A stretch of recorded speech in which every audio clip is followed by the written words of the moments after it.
i dalje ću se zalagati za to da, dakle, ljudski život bude zaštićen od rođenja do prirodne smrti. Ja sam odrastao kod staratelja, moja majka je mogla isto napraviti isti odabir, ali nije. Sorry. Hoću vam reći da govoriti o tim stvarima je teško, ljudi. To su osobne sudbine, ja sam profesionalac, ali ne vrem to. To su osobne sudbine i te stvari bacite iz fokusa. Zašto su ljudi u dječjim domovima u nadzoru? Zašto je puna? Gospodin Jandroković svi odgovore zašto nisu procedure ubrzali. Ja znam ljude koji čekaju po 5 godina da udome dijete. Sad se oni bave da li budu oni ili oni padaju. Udomite djecu. Ima ljudi koji žele udomiti djecu, djeca nažalost su tamo. Ja sam odrastao ne kod bioloških roditelja, u dobroj familiji, dobrih roditelja, na dobrim kršćanskim načelima i dobro sam odgojen. Dijete treba odrasli u normalnoj familiji, gdje su dobri ljudi oko njega, a da li su mu biološki otac ili majka, to je druga stvar. Oprostite na emocijama, samo želim reći svima da tu temu maknu iz fokusa, neka se bave gospodarstvom, neka se bave zašto mladi odlaze vani, zašto se vani gdje rađaju naša djeca.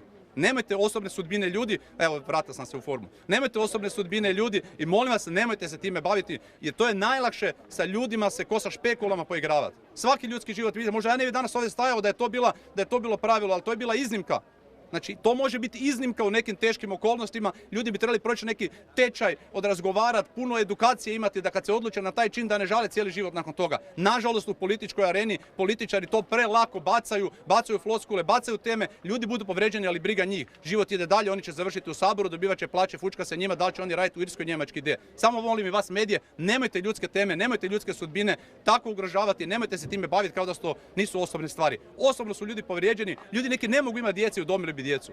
Tim ljudima nije teško. Bilo je primjera kad su govorili da su djeca koja su nastala na jedan drugi način, da su ona slabijeg imuniteta, moji prijatelji su bili smrtonosno povrijeđeni time. Nemojte se gospodo time igrati jer to vrijeđa ljude, onda ljudi ne zbog ekonomskih interesa i zbog ovakvih stvari napuštaju našu prelijepu zemlju jer misle ako to se ovdje ovako priča, ako se tu pobaciva sa ljudima koja su špekulam idem negdje vani, jer vani onda znam da jesam špekul jer nisam ni Irac ni Njemac i ako stan sa mnom pobacivaju to mi je jasno, ali ne u mojoj Hrvatskoj. Hvala.